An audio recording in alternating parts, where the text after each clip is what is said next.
여호와께서 그 물고기에게 말씀하심에 요나를 육지에 토하니라. 아멘. 성도 여러분, 우리가 계속해서 보고 있듯이 요나서는 참 특별한 말씀입니다. 하나님의 선지자라고 하는 요나가 하나님의 말씀을 들었지만 그 말씀에 불순종해서 피하여 도망가게 됩니다. 그리고 죽기까지 바랄 만큼 그 말씀에 순종하지 않으려고 했죠. 그리고 그럼에도 불구하고 우리 하나님은 신실하게 바람과 폭풍을 보내시면서 그의 영혼을 돌이키시고 추격하셨습니다. 우리가 어제 보았듯이 큰 물고기까지 그 요나를 향해 준비하시면서 미리 준비하시면서 그 요나를 지키시고 돌이키시는 것을 보았죠. 여러분, 요나는 그렇게 그 물고기 뱃속에서 사흘간을 머무르게 됩니다. 아마 전무후무한 사람일 거예요. 물고기 뱃속에서 들어갔다가 또 살아서 나온 사람으로는 아마 인류 최초의 사람이 요나일 것입니다. 참 특별한 사람이었죠. 여러분, 어제 우리가 보았듯이 그 요나는 그 캄캄한 바닷속에서 그 절망적인 자리에서 비로소 기도하기 시작했습니다. 다시 성전을 향해서 하나님께 부르짖기 시작한 것이죠. 그래서 요나가 있었던 그 큰 물고기 뱃속은 단순한 고통의 자리가 아니라 하나님을 만나는 기도의 자리, 은혜의 자리였다라고 우리는 어제 말씀을 통해 배웠습니다. 자, 여러분, 오늘 말씀에 보시면 그 큰 물고기 뱃속에서 요나가 경험한 그 큰 하나님의 자비하심에 대해서 여러 가지로 고백을 하는 것을 보게 됩니다. 먼저 그 영혼은 그 고래 뱃속에서, 그 큰 물고기 뱃속에서 무엇을 경험하고 있었습니까? 자, 여러분 5절 말씀 먼저 한번 다시 보시죠. 5절 한 목소리로 함께 읽겠습니다. 시작. 물이 나를 영혼까지, 바다 풀이 내 머리를 감쌌나이다. 요나는 지금 그 큰 물고기 뱃속에서 단지 육신의 생명의 위협만을 경험하고 있었던 것이 아니라 영혼의 위협을 받고 있었습니다. 그는 물이 자신의 영혼에까지 들어왔다라고 말하는 것이죠. 이 표현은 단순히 육체적인 고통만을 의미하는 것이 아니라 그는 지금 영혼으로도 숨이 막힐 것 같은, 갑갑하고 답답하고 죽을 것 같은 그 고통을 겪고 있다라는 것을 토로하는 것입니다. 여러분, 우리가 물고기 뱃속에 안 들어가 봐서 모르지만 그 물고기 뱃속에서 어땠을까요? 요나의 심정이. 아마 그는 선지자지만 하나님의 말씀을 순종하지 못했다는 그 죄책감, 그리고 선지자로서 하나님께 불순종한 것에 대한 수치심과 부끄러움도 느꼈을 것입니다. 무엇보다 언제 나갈지 모르는 그 절박하고 갑갑한 상황 속에서 두려움과 불안이 그의 영혼을 깊이 침체시키도록 만들었을 것입니다. 이러한 그의 영혼의 침체를 잘 보여주는 말이 바로 오늘 본문에서도 또 나오는 내려갔다라는 말이 나오죠. 6절에 보시면 그는 내가 산 밑에까지 내려갔다, 산의 뿌리까지 내려갔다라고 말하죠. 여러분, 이것은 지난번에 말씀드린 것처럼 단순한 그의 물리적이고 육체적인 동선의 변화가 아닙니다. 그는 계속해서 내려가죠. 욥바로 내려갔고 배로 내려갔고 배 밑창까지 내려갔습니다. 그의 믿음과 영혼 또한 계속 내려가고 있었다라는 것이죠. 그리고 이제 오늘 본문에서는 자기 입으로 지금 고백하는 거예요. 내가 산의 뿌리까지 내려갔다.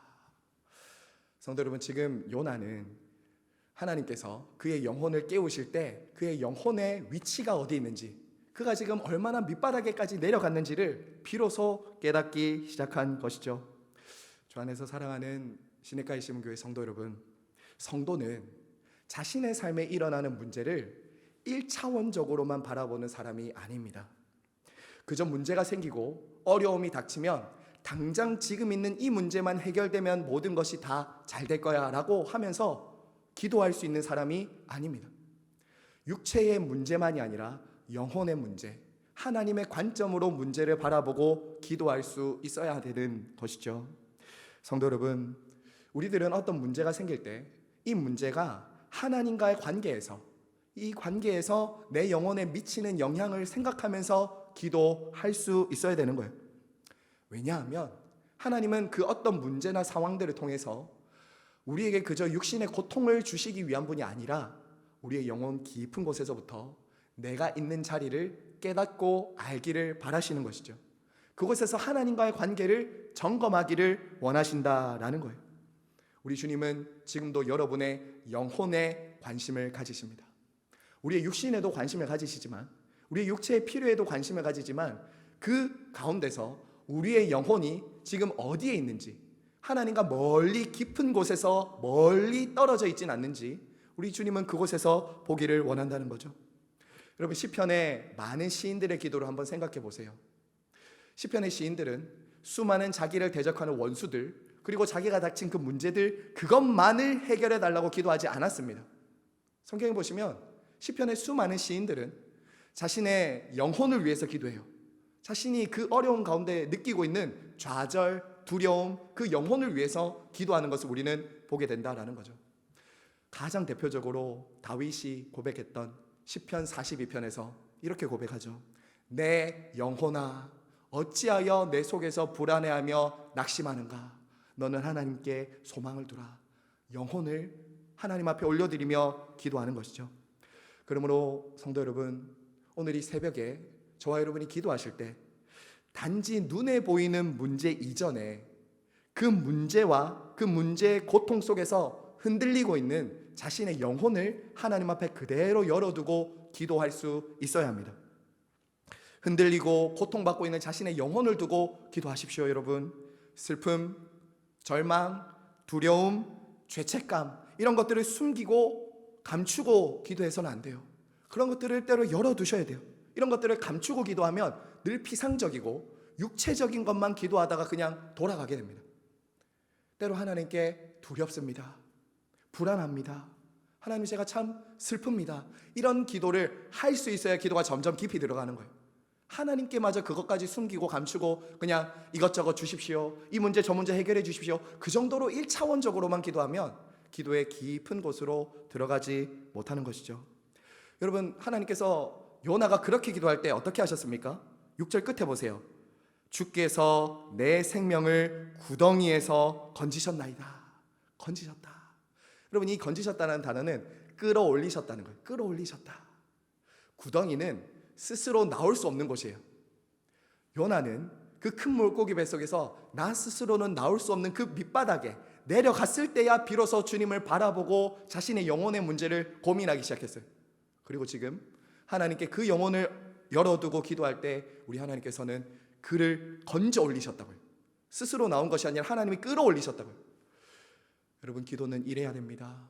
여러분의 문제와 상황만 보고 절망하고 낙심하고 혹은 이 문제만 해결해 달라고 하는 것이 아니라 여러분의 영혼을 깊은 곳에서 끌어올리시는 하나님을 경험하도록 여러분, 그렇게 여러분의 영혼의 문제를, 아픔을, 슬픔을 가지고 주님 앞에 나아가시기를 바랍니다. 자, 여러분, 이어서 요나는 계속해서 그 물고기 뱃속에서 자신을 구원하신 하나님을 어떻게 고백하냐?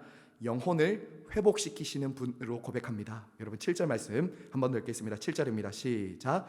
내 영혼이 내 속에서 피곤할 때에 내가 여호와를 생각하였더니 내 기도가 주께 이르렀사오며 주의 성전에 미쳤나이다. 여러분, 여기서 영혼이 피곤했다라는 말은 기진하다, 쇠약해지다, 완전히 힘이 빠지다라는 말이에요. 그러니까 지금 요나는 이 큰 물고기 뱃속에서 완전히 넉다운, 번아웃, 버틸 힘이 조금도 남아있지 않은 그런 절망적인 상황 가운데 빠져 있는 것이죠. 그런 상황이 되면 주로 사람들은 포기하거나 자포자기하거나 원망하기 참 쉬울 것입니다. 그가 하지만 어떻게 지금 반응합니까? 하나님을 생각했다라고 말합니다. 여러분, 때로는 이 깊은 가운데 있을 때 영혼의 침체가 있으면 어때요? 부르짖을 힘도 없잖아요. 그럴 때는 여러분, 생각으로 기도할 수도 있죠. 여호와를 생각할 수 있는 겁니다. 죽기를 생각하고 그저 절망을 생각하는 것이 아니라 하나님을 생각할 수 있는 거예요. 여러분, 그가 여기서 생각했다라는 말은 단순히 떠올렸다가 아니에요. 단순히 떠올렸다는 것이 아니라 하나님을 향해 방향을 돌이켰다는 거예요. 이제 하나님을 향해 방향을 돌이키고 하나님을 붙들기 시작했다는 거예요. 생각이. 여러분, 그 이전에 그의 생각은 어땠습니까? 자기 생각, 자기 고집, 자기 확신으로 니느웨는 안 돼, 앗수르는 안 되라고 생각했던 그 생각이었어요. 그 고집 있죠. 그런데 어떻습니까? 그 생각이 여호와를 향하기 시작했어요. 하나님께 딱 이렇게 조준되기 시작했어요. 라디오 주파수를 맞추듯이 하나님을 생각하고 하나님이 무엇을 원하시는지를 딱 생각하기 시작했다라는 거죠. 그동안 자신이 피했던 하나님을 향해 이제 도망칠 수 없는 그 자리에서 완전 넉다운, 피곤해졌고 더 이상 버틸 힘이 없는 그 자리에서 비로소 하나님을 생각하기 시작했다라는 거죠. 자, 그렇게 하나님을 생각했더니 이 기도가 어떻게 되었는가? 하나님께 이르렀고 주님의 성전에 미쳤다라고 말합니다. 여러분, 하나님 참 이렇게 기도를 들으실 때도 있는 것 같아요. 내가 가장 낮은 곳에 있을 때, 아무것도 할 수 없다고 말하는 그때에 가난한 심정으로 하나님을 생각하고 있는 그 기도도 하나님은 때로는 들으시고 응답을 하신다라는 거죠. 주 안에서 사랑하는 시내가의 시문교회 성도 여러분, 요나는 이처럼 물고기 뱃속에서 기도를 배우고 있었습니다.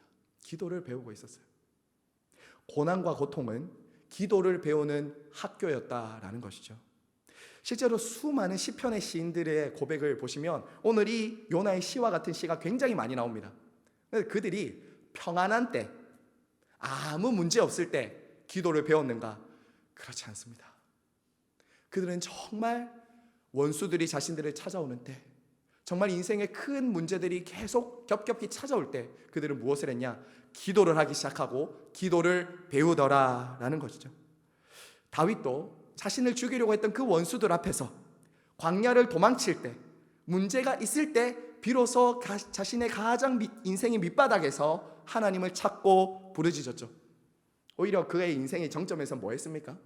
인생의 정점에서는 범죄하고 교만하여 하나님을 떠나는 자리에 다윗조차도 그렇게 있을 때가 있지 않았습니까? 짧은 저의 인생이지만 정말 그랬던 것 같아요. 고난의 터널을 깊이 지나갈 그 시간은 하나님이 저에게 기도를 가르쳐 주셨던 순간이었던 것 같아요. 하나님을 더 가까이 간절히 찾고 부르짖게 하셨던 시간이었다라는 거죠. 여러분도 그런 때가 있지 않으셨습니까? 정말 숨이 막히고 하루하루 살아가는 게 너무나도 괴롭고 도저히 어떻게 해야 될지 모르는 그 영혼의 불안, 두려움, 슬픔 가운데 하나님께 정말 기도를 배우셨던 때 있지 않으셨습니까? 그 시간들을 통해서 하나님은 우리를 가르쳐 주시는 거죠.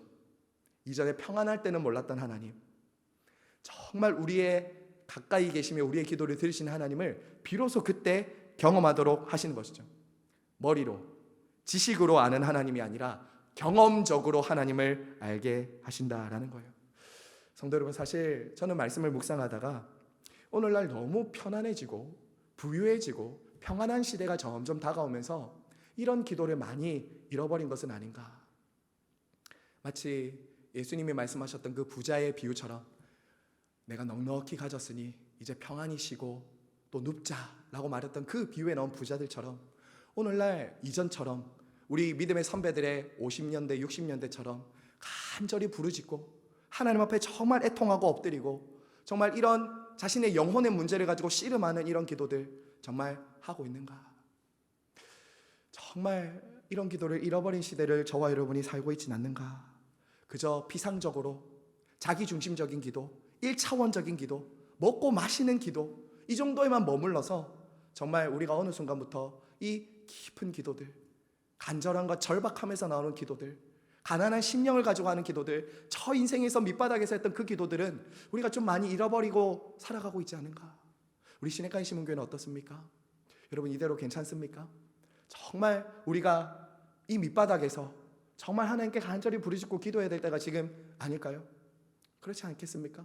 그냥 평안하게 이대로 아무 문제 없이 가는 것 우리가 원하는 건 아니고 정말 하나님께서 우리 교회를 통해서 하나님이 하시고자 하시는 그 일을 위해 밑바닥에서부터 이제 하나님께서 우리를 통해 하시는 그 일을 이루기 위해서 간절히 부르짖고 기도해야 될 때가 아닌가라는 것이죠. 정말 우리가 계속해서 고난이 있어야 기도할 수 있다는 것은 아니지만, 고난이 꼭 있어야 기도할 수 있다는 것은 아니지만, 문제는 우리의 영혼은 항상 이러한 가난함과 절박함을 가지고 있는가가 문제라는 거예요. 고난이 꼭 있어야 기도한다는 것은 아닙니다. 하지만 내가 오늘도 이 새벽에 기도할 때 그저 왔다 가는 것이 아니라 내 영혼의 깊은 문제를 가지고 아버지 앞에 내놓고 우리 교회를 향해 기도하는 것을 우리가 배우고 하지 않으면 우리가 여간 기도를 하기 어렵다라는 것을 우리가 기억해야 하는 것이죠. 그러므로 여러분, 하나님은 때로 저와 여러분에게 기도를 가르쳐 주시기 위해서 광야도 보내기도 하시고 큰 물고기 뱃속으로 보내게 하실 때도 있는 것 같아요. 우리의 영혼의 유익을 위해서, 우리의 정말 기도의 깊은 것을 배우고 경험할 수 있도록 때로는 이런 요나의 기도 학교 같은 데를 보내실 때가 있는 것 같습니다. 그래서 비로소 하나님과의 관계가 회복되고 사명을 감당하도록 하는 것이죠. 자, 여러분, 오늘 요나의 기도의 마지막은 이제 그의 기도의 절정이라고 할 수 있습니다. 그는 그의 영혼이 회복되는 것을 볼 수 있어요. 여러분, 이 기도는 이렇게 처음에서부터 이렇게 올라가는 것을 봅니다. 상승곡선이에요.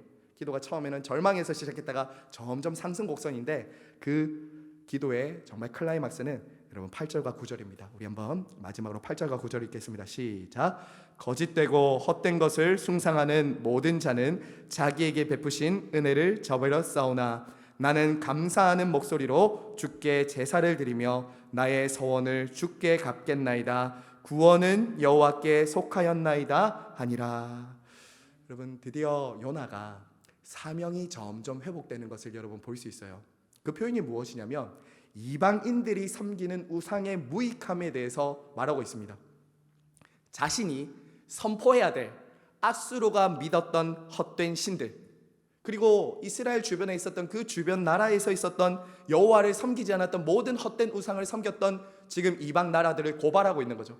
고발하고 있는 거예요. 요나는 지금 그 헛된 우상들을 섬기는 것을 하나님의 은혜를 저버리는 것이다 라고 말하는 거죠. 그리고 요나는 이렇게 말합니다. 나는 감사하는 목소리로 제사를 드리며 나의 서원을 주께 갚겠나이다.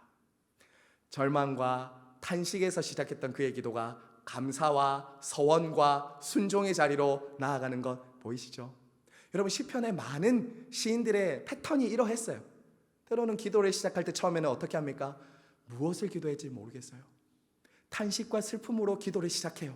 그런데 기도하다 보면 성령께서 우리의 마음을 드높이시고 우리를 도우실 때는 기도가 점점 탄식이 찬양으로, 슬픔이 감사로 점점 기도가 달라지고 상승곡선을 걷게 되는 것이죠. 우리 하나님께서 기도 가운데 이루시는 일이 바로 그러한 일이다라는 것입니다.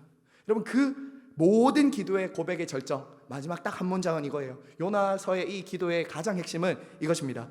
구원은 여호와께 속하였나이다. 구원은 여호와께 속하였나이다. 이 구원은 여호와께 속하였다는 것은 이중적인 의미입니다. 첫 번째는 자신의 영혼이 그처럼 구원받을 수 없었던 때에, 자신이 그 고레배 속에 들어가서 도저히 죽을 수밖에 없는 그때에 자신을 구원하셨다는 것이 한 가지 의미고요. 두 번째 의미는 자신 안에 있었던 그동안 가지고 있었던 고집과 편견을 내려놓는 거예요. 여러분, 그것이 무엇입니까? 더 이상 이스라엘만 하나님은 구원하시는 것이 아니라 니느웨도, 이방도, 앗수르도 구원하길 원하시는 것을 인정하고 있는 거죠. 구원은 이스라엘에게만 속한 것이 아니라 하나님께 속했다는 것을 고백하면서 그도 이방을 향한 하나님의 마음의 부르심에 지금 반응하고 있는 거예요. 반응하고 있는 것입니다. 이방 민족 앗수르도 하나님은 능히 구원하실 수 있는 구원은 여호와께 속하였다고 자신의 사명을 딱 회복하면서 주님께 나아가는 것을 보게 되죠. 여러분, 여기까지가 요나가 기도하는 기도의 내용입니다. 그리고 이 고백을 했을 때 하나님은 어떻게 하셨어요? 물고기에게 명하여 요나를 토해내게 하십니다. 여러분, 하나님은 그냥 물고기 뱃속에서 나오게 하지 않으세요. 모든 것을 다 배울 수 있도록 그의 영혼을 겸손하게 하셨고, 그가 하나님께 기도하도록 기도를 가르쳐 주셨고, 그가 하나님을 향한 사명을 다시금 확인하게 하시고, 그 모든 일이 지난 후에 비로소 물고기에게 명하여 그를 나오게 하시죠. 저와 여러분이 들어가 있는 그 물고기 뱃속이라는 학교는 하나님의 때가 되면 나오는 곳입니다. 죽는 곳이 아니에요. 나올 것입니다. 하지만 여러분, 배우실 것이 있습니다. 그냥 아무 생각 없이 지나가면 안 돼요. 기도도 하지 않고 지나가면 더 악한 것이지만, 여러분이 그곳에서 나를 하나님이 지금 어떻게 배우도록 하시는가, 나를 어떻게 지금 이 고난 속에서 가르쳐 주시는가, 이것을 배우셔야지 그곳에서 나올 수 있습니다. 배우지 않으면 나올 수가 없을 것입니다. 성도 여러분, 말씀을 맺겠습니다. 오늘 요나의 기도를 통해 우리가 볼 수 있는 것은 새 하나님을 볼 수 있죠. 하나님은 영혼을 건지시고 지키시는 하나님이며 그의 영혼을 소생시키시고 돌이키시는 하나님입니다. 그리고 마지막 하나님은 구원을 이루시는 하나님입니다. 그리고 이 모든 말씀은 여러분 우리 주 예수 그리스도 안에서 이루어졌습니다. 특별히 우리가 고난주간 보내면서 우리는 요나를 통해 복음을 보아야 된다라고 제가 말씀을 드리고 있습니다. 특별히 우리 예수님은 당신의 죽음과 부활을 가리켜서 이 요나의 고래의 표적을 가리키셨죠. 그렇죠? 예수님은 당신의 죽음과 부활을 수많고 많은 표적과 이적이 있었는데 요나의 표적, 요나가 사흘 동안 물고기 뱃속에 있었던 것 같이 인자도 그러해야 하니라 라고 말씀하시면서 이 비유를 딱 자신의 죽음과 부활과 연결시키셨어요. 여러분, 요나가 깊은 곳에서 건짐을 받은 것처럼 예수 그리스도도 깊은 죽음의 자리까지 들어가셨죠. 그리고 하나님께서 그를 살리심으로 구원을 이루신 것처럼 우리 예수 그리스도도 죽음에서 부활하심으로 저와 여러분을 건지시고 구원하시는 분이시죠. 그래서 우리 주 예수 그리스도 안에 있을 때 그분의 십자가와 부활을 통해서 구원은 여호와께 있다라고 고백하며 기도하는 사람들이 성도들인 것입니다. 그러므로 여러분이 지금 영혼의 깊은 곳에 있을 때 우리 주 예수 그리스도께서 깊어지신 것을 기억하십시오. 저와 여러분이 영혼이 때로는 깊은 곳에 내려가 있을 때 우리 주님이 얼마나 나를 위해서 내려가셨는지를 여러분 생각하세요. 그분의 낮아지심을 생각하세요. 여러분이 죽을 것 같을 때, 답답해서 도저히 하나님 앞에 기도할 수 없을 때 우리 주 예수 그리스도께서 무덤에까지 들어가신 것을 여러분 생각해 보십시오. 그분이 저와 여러분 대신해서 스올에까지 내려가셨다라고 말하죠. 지옥입니다. 지옥. 그리고 이 세상의 헛된 우상들이 저와 여러분을 구원해 줄 것처럼 여러분에게 손을 내밀 때 십자가와 부활을 통해서 우리의 참된 구원자 되신 예수 그리스도를 바라보시기 바랍니다.